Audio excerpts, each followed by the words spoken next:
Alright, good morning. My name is Hannah and I'll be talking about social loafing today. So what is social loafing? Social loafing is defined as the tendency of individuals to exert less effort when in a group and working towards a common goal than when working alone. So this can kind of occur in actually any group or environment. It's most common in work or school, but can also happen in terms of like sports teams. It's most commonly being studied based on face-to-face situations, but with the pandemic today and technological advancements, they are now looking at virtual situations.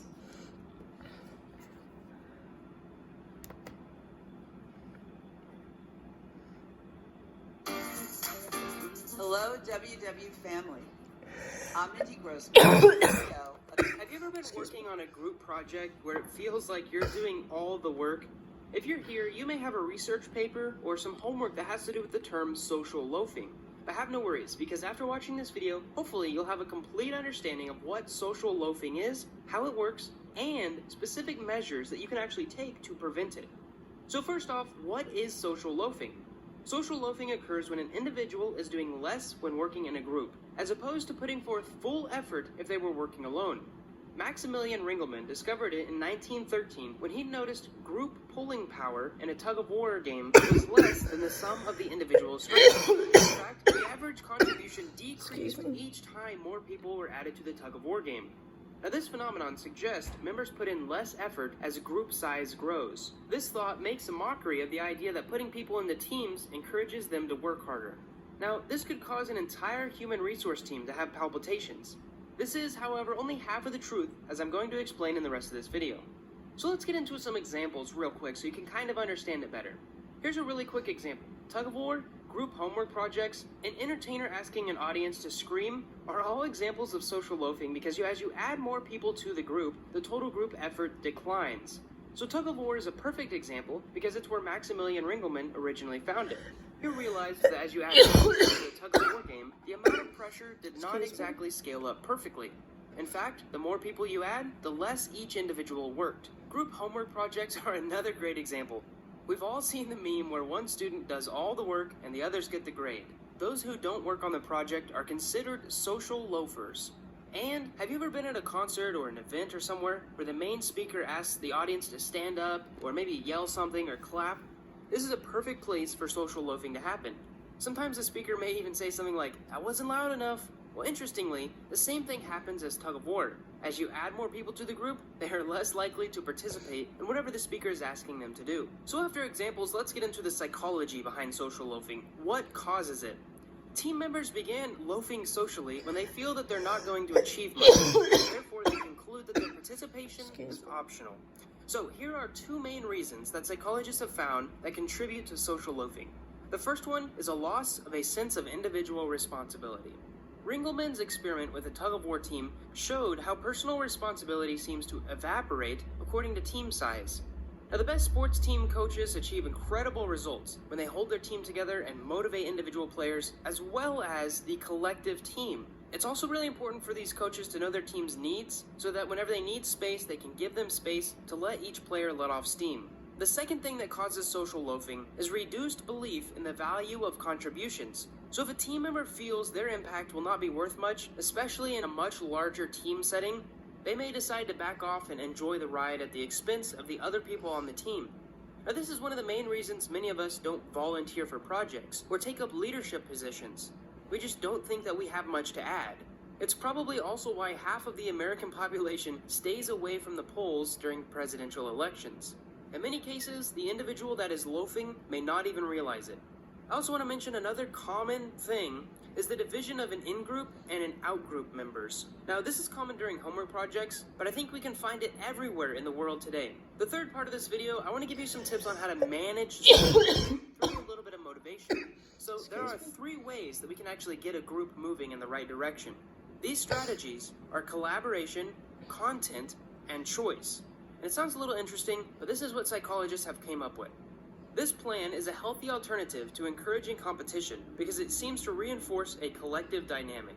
Now, it's important to remember that this works best during collective practices. So the first one is collaboration. and that means each team member has their own meaningful task. For example, the worst social loafer can be allocated to keeping minutes of meetings and distributing them so they don't have a place to hide, so to say. The goal here is to get each member in your group to do something, and if they don't do it, hold them responsible. Secondly, we have content, and that refers to the importance of a team member's task and how well that task suits their personal attributes. For example, a person who likes socially engaging could be an ideal person to lead a brainstorming session. And allocating tasks according to each person's talent is a great motivator. It gives each person a time to shine. Lastly, we have choice. Choice is equally important because it puts ownership on the person making that choice. Excessive social loafing will be less desirable to them because they'll have more important things to do. Basically, the idea of this third one is to let each person decide what they want to do. So basically, collaboration is holding everyone accountable, content is letting people do what they do best, and choice is letting them choose what they want to do. So wrapping it up, managing social loafing attempts to make a positive contribution to the soft, non-task related aspects of group functioning. Collaboration, content, and choice, those things that I went over, provide a great framework for group leaders to manage it. I think actually just remembering each of these can help someone manage social loafing. However, groups should also self-optimize from the bottom up, not be driven from the top. And what this means is that teams work much better when each individual member is driven to do what they want to do, how they want to do it, instead of having one person at the top telling them what to do. I hope this short little video on social loafing helped you maybe understand why it works and also how to manage it, especially if you're the one that's been doing all the work. Thank you so much for watching this video. If you have any questions about social loafing, feel free to leave them below. Subscribe if you... Alright, so that was the video. I'll touch on most of the things he talked about and kind of add some new things. So the early studies of social loafing, like the video said, Max Ringelmann was the first psychologist to recognize it. He recognized it in the game of tug of war, and he realized that individuals will pull harder when they're by themselves.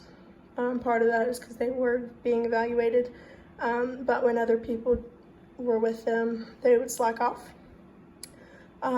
This study wasn't completely accepted because they knew they were by themselves and had other people, so it kind of skewed their performance. So Alan Ingham and colleagues then used Ringelmann's idea and performed another study of tug of war. This time they blindfolded the participants, and so they weren't really aware if they were by themselves or not. Excuse me. And results showed that the participants pulled 18% harder when they thought they were alone. And then another study was Latane, Williams, and Harkins performed a study evaluating the volume of individuals when they were alone versus together. So these researchers had participants clap and shout together, and the participants actually wore headphones, so they weren't aware whether they were clapping together or not. And the results showed that the noise of 6 individuals together was less than 3 times the noise produced by a single individual, which is actually kind of crazy because you would think that when you're in a large group, you'd have a larger sound, but that's actually not true.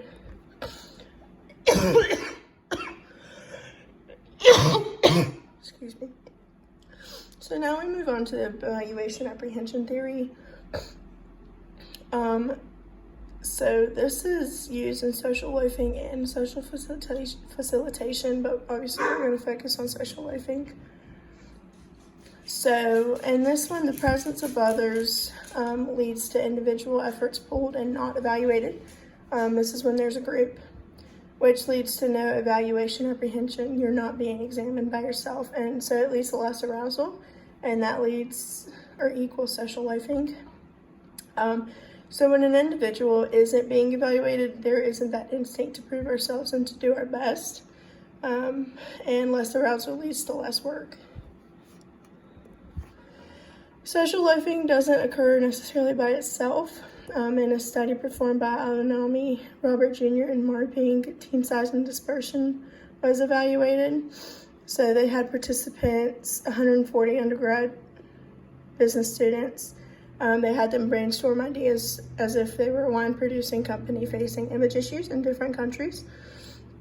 So the teams that had a larger number of participants generated less ideas than those with a smaller size, obviously because social loafing was occurring. They were also placed in different teams, either a co-located team or dispersed. So the difference is a co-located team met in a conference room. They were all face to face and they had a drop-down screen that displayed all the ideas. They were actually sat at a square table so they all would be able to look at each other and discuss everything. Excuse me.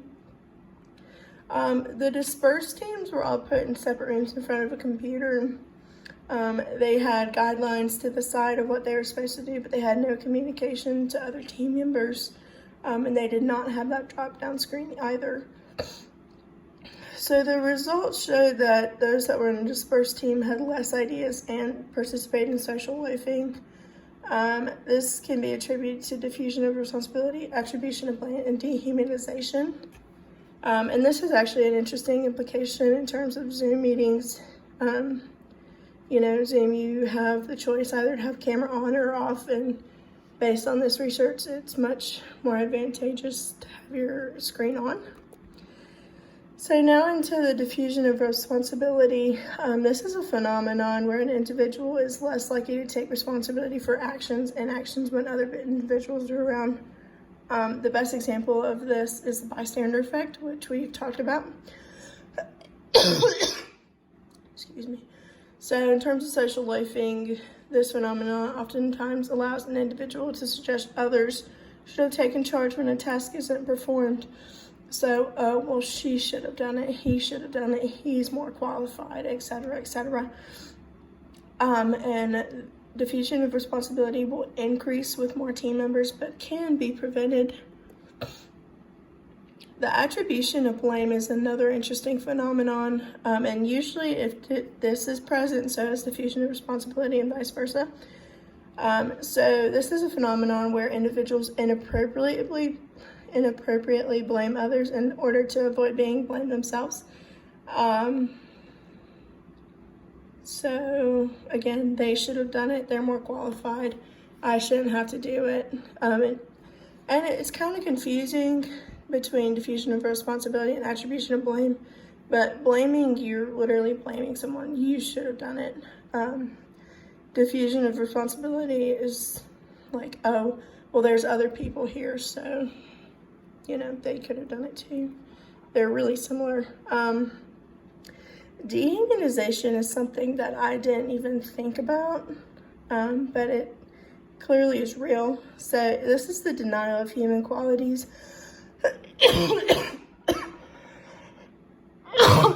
Excuse me. And attributes to an individual or group. And this is fostered and dispersed. There's really virtual groups.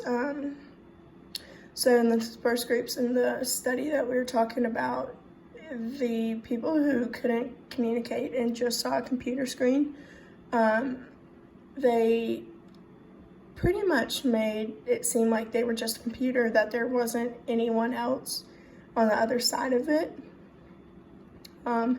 This is mostly due to detachment and dissimilarity, because you don't really know who you're talking to. It really does seem like you're talking to a computer. And it makes an individual forget that team members have other things going on in life besides work or their tasks that are at hand. So, have you have spouses, kids, life in general. That was really interesting. So in another study done in 2018, they surveyed 319 participants on whether social loafing should be considered academic dishonesty. And the results showed that those that drew meaning from ethics and studying agreed that social loafing should be considered. And these individuals were less likely to social loaf in a group. Those that were extrinsically motivated, just wanting to make a lot of money or wanting to prove themselves to their parents or please someone, disagreed and were more likely to social loaf. In my opinion, it's super frustrating to be in a group. I hate group work simply because of social loafing. So I think it is academic dishonesty, because, you know, one person's doing all the work and everyone gets that same grade, even though they do absolutely nothing. And this is an interesting idea. I think it should definitely be talked about in academics, because it's more of an unconventional form of cheating. So social loafing versus having a bad day. Excuse me. We've all had those days where we just feel like we can't do anything. And it is different than social loafing, in my opinion. From what I've learned, social loafing is prolonged. It's not something that happens once for an hour or a day or whatever. It continues for however long that task is going. Also an important kind of idea, excuse me, is that if an individual has a bad day and doesn't complete their task but makes up that task the next day or whenever, they're still doing what they need to. So it's not social loafing. They're not giving that responsibility to someone else or blaming it on someone else. So it is okay to have an off day, you know, personal reasons, sickness, something happened with your family, etc. But just take one day and then make it up. So the practical implications of social loafing, it's something that occurs in every day in any situation. You know, there's not really a way we can avoid it. It's gonna happen. Even with education, people aren't gonna listen. They don't care. They want to continue to social loaf. So education and awareness is really, really important in this. So a few ways based off the research I did that we can prevent social loafing is to give team members tasks to do. This was also mentioned in the video. This will eliminate attribution of blame and diffusion of responsibility. This is also why in an emergency, when you're giving CPR, you tell someone to do this so it just doesn't get ignored. The second one is to coordinate meetings with team members who are completely virtual. This will eliminate or kind of decrease dehumanization because you'll be able to see them. You can make connections and interactions with these people you're supposed to be working with, rather than just being a computer screen. You could also be friends on FaceTime or Facebook, and any social media to see what else is going on in their life. Excuse me. The third one is to view social loafing as an act of dishonesty. This technically should prevent people from doing it, but not always. Some people just really actually don't care. And an issue with this one is, how do you know who was social loafing? So that would probably have to be researched a little bit more. And 4 is to confront those who are social loafing. If you notice it, simply say, hey, you're not doing what you're supposed to do. We need your help. Can you do this? And kind of give them a resolution to it as well. Excuse me. Thank you. And here are my references. I also wanted to say thank you so much, Dr. Nanova. I've really appreciated your help and your understanding. I wish I could flip my screen around, but I can't. If this video isn't sufficient, I am happy to present tomorrow. I am feeling much better than I was, but I still have to cough and the voice is a little rough. But thank you again. See you tomorrow.